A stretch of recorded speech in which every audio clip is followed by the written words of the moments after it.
Au Soudan du Sud, 10 travailleurs humanitaires enlevés la semaine dernière ont été libérés. L'annonce a été faite lundi par le Comité international de la Croix-Rouge qui joue le médiateur entre ravisseurs et otages.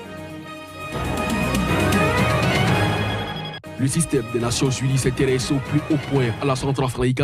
Le Fonds des Nations Unies pour l'enfance, l'UNICEF, a décidé de renforcer son partenariat avec l'ONG Goufepa à cet effet.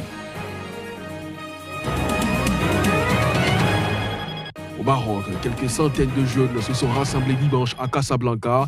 Ils répondaient ainsi à l'appel de l'organisation non gouvernementale Greenpeace pour une action contre les énergies fossiles.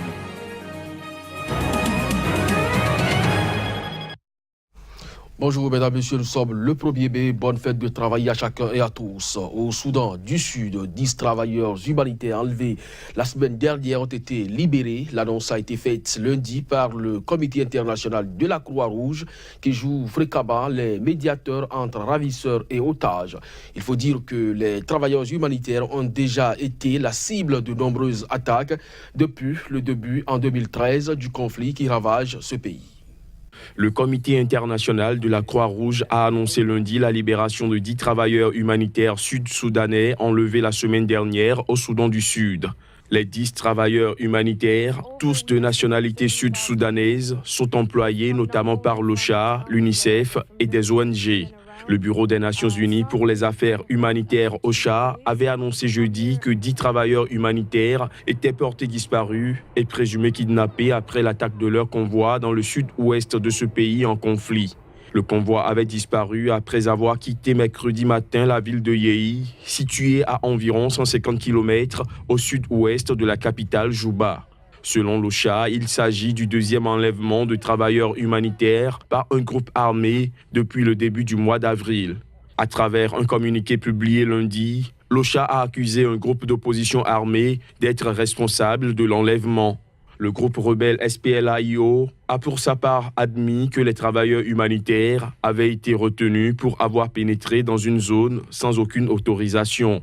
Selon le Comité international de la Croix-Rouge, les 10 otages libérés ont été transférés à Juba. En Ouganda, 2 hommes ont été abattus par les forces de police. Elles ont en effet arrêté plusieurs dizaines d'autres et libéré une centaine de femmes et enfants. C'était au cours d'un raid mené suite à la découverte d'un centre de radicalisation dans une mosquée de Kampala. Voici les images. La police ougandaise a découvert un centre de radicalisation dans une mosquée de Kampala vendredi. Un pur hasard puisque la police est tombée sur ce centre alors qu'elle poursuivait un individu soupçonné d'être impliqué dans un enlèvement et un meurtre commis cette année jusque dans la mosquée Ousafi de Kampala. La tension est vite montée. Une fusillade a éclaté faisant 2 morts. 36 personnes accusées d'avoir stocké des armes ont été arrêtées. Un policier a été blessé et 18 femmes ainsi que 94 enfants retenus à l'intérieur de la mosquée ont été libérés.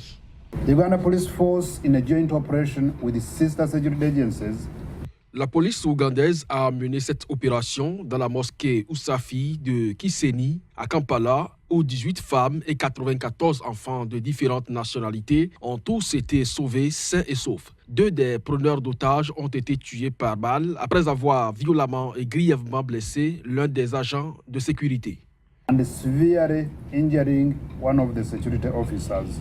L'homme que la police pourchassait dans la mosquée a été arrêté et placé en détention. Les liens éventuels entre ce suspect et ceux qui se trouvaient à l'intérieur de la mosquée continuent à faire objet d'investigation. Selon la police, les hommes arrêtés étaient en possession de 23 machettes, 60 balles, d'un arc et d'une flèche. Ils sont soupçonnés d'être impliqués dans l'enlèvement et la détention illégale de femmes et d'enfants originaires de divers pays d'Afrique de l'Est. Le président des Comores a secoué la scène politique de l'archipel en annonçant coup sur coup une réforme des institutions et une probable élection présidentielle anticipée dès 2019. Azalia Soumani entend bien se présenter à ce scrutin. Les détails. Élu en 2016 pour un mandat non renouvelable de 5 ans, Azali Assoumani, un ancien putschiste, a d'abord dévoilé samedi soir la tenue en juillet d'un référendum constitutionnel destiné à modifier l'organisation des pouvoirs publics, dont vraisemblablement la présidence. Je propose un processus de modification de la Constitution pour assurer la stabilité et le développement du pays, a-t-il déclaré lors d'une allocution radio-télévisée. Dès le lendemain, il a profité d'une visite de terrain à Anjouan, une des 3 îles de l'archipel de l'océan Indien dont il est originaire, pour évoquer la tenue d'élections anticipées. Le chef de l'État a indiqué que si le référendum sur les modifications constitutionnelles était approuvé, il y aurait une série d'élections et qu'il serait lui-même candidat, a confirmé lundi un de ses conseillers. Il n'y a pas de doute, il faut s'attendre à une nouvelle élection présidentielle, a-t-il ajouté sous couvert d'anonymat. Une source proche du palais présidentiel de Beit Salam a confirmé que ce scrutin aurait probablement lieu dès le premier trimestre de l'année prochaine. Lors de son discours samedi soir, le chef de l'État n'a donné aucun détail sur la réforme institutionnelle qu'il envisageait. Il s'agit d'ouvrir une nouvelle page de l'histoire de notre pays et d'assurer un meilleur avenir à notre peuple, a-t-il déclaré. Mais il a précisé qu'il souhaitait mettre en œuvre les recommandations des assises nationales qui se sont tenues à Moroni en février pour tirer le bilan des 43 ans de l'indépendance de l'archipel de l'océan Indien. Cette réunion s'était notamment prononcée sur une réforme des institutions du pays, dont celle de la présidence tournante entre les 3 îles qui forment l'Union des Comores, Anjouan, Grande Comore et Moélie. Ce mécanisme complexe mis en place par la Constitution de 2001 a stabilisé l'archipel, secoué par des crises séparatistes et plusieurs coups d'État, dont le dernier remonte à 1999 et avait porté au pouvoir Azali Assoumani. Brazzaville, la capitale congolaise, a abrité le 29 avril un important sommet sur la Commission Climat et le Fonds bleu sur le bassin du Congo, marqué par la présence de plusieurs chefs d'État du continent. Le sommet, qui a pour invité d'honneur le roi Mohamed VI du Maroc, visait à mobiliser les bailleurs internationaux pour rendre opérationnel ce fonds bleu pour la préservation du deuxième poumon écologique de la planète. Reportage. Ce premier sommet des chefs d'État et de gouvernement à Brazzaville intervient 1 année et demie après le lancement de l'initiative du Fonds bleu par le Congo à l'occasion de la COP22 à Marrakech au Maroc. Le mémorandum d'entente portant création de ce fonds a été signé par une douzaine de pays en mars 2017 en terre congolaise. Tous les dirigeants des pays concernés se proposent d'adopter une position commune pour la préservation de l'environnement, mais aussi de définir les projets dits intégrateurs de développement et de mobiliser des financements auprès des bailleurs en vue de leur réalisation. Malgré l'envergure et la complexité des défis, en ma qualité de président de la Commission Climat du bassin du Congo et du Fonds bleu pour le bassin du Congo, je ne ménagerai aucun effort dans l'application par notre zone de l'accord de Paris sur le climat.